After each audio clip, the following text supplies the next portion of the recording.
Hi class, today I am going to show you how to make cuts to tracks on GarageBand as well as fade your music in and out and mix really fun beats to create a fun and dynamic station ID or radio drop for your project. So yesterday we learned about how you actually record your voice into GarageBand, and this is the recording example we created. This is Miss Orr reporting for WMTH-FM 90.5 Park Ridge. So the first thing I'm going to show you how to do is cut your track. So I've got a little bit of this dead space at the end where I'm not talking. And there are two ways that you can cut this.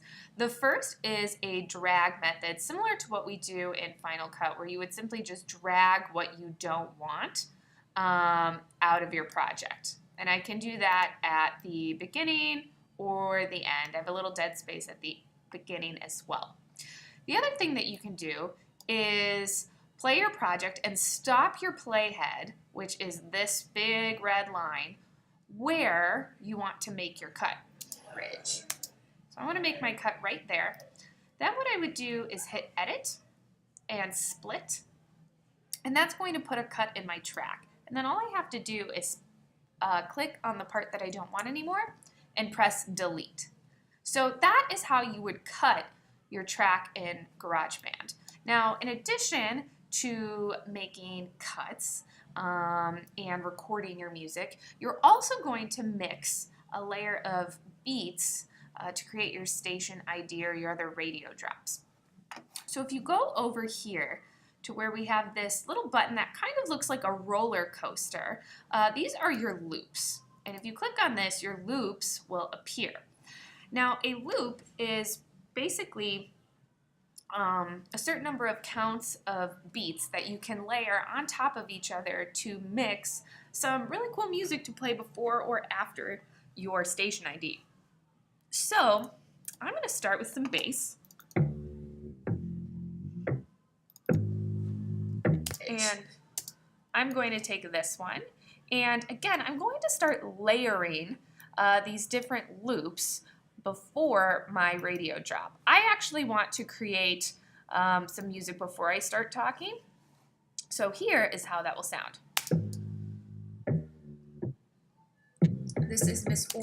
And again, these are meant to layer and literally loop one after another, so if you want it to go through your entire project, you can do that as well. I'm just going to start with the beginning though. Again, the idea of this is to have several different layers of loops to create a really fun, unique song. So I've got my bass. I'm going to go over here and grab some guitar now. Or reporting. And I'm going to go ahead and take this one, and we'll see how that sounds. And sometimes there's some trial and error to this. You might have to listen to your layers, see what sounds good. This is I don't really like that one. I'm going to grab this one. Let's see how that sounds.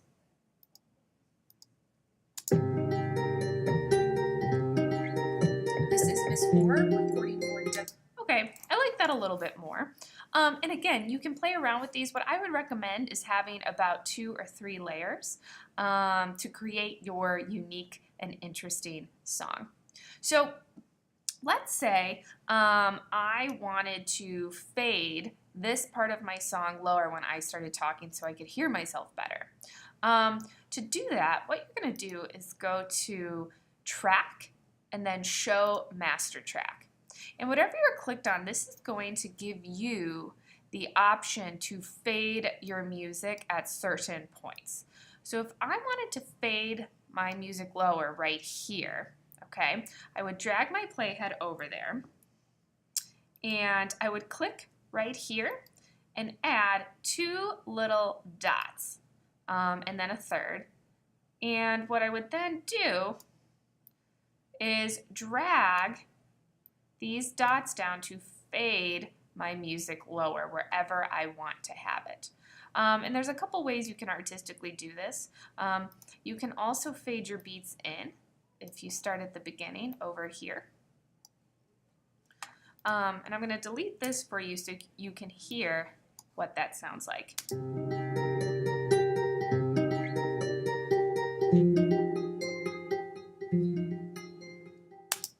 So as you can see, we faded our music up and we faded it out. Where you put those fades is up to you, and how you design this drop is up to you. But again, I would recommend layering those beats, working with your fades, cutting your tracks to create a station ID or a segment ID or a show ID or a podcast ID that's fun, dynamic, and unique to your personality.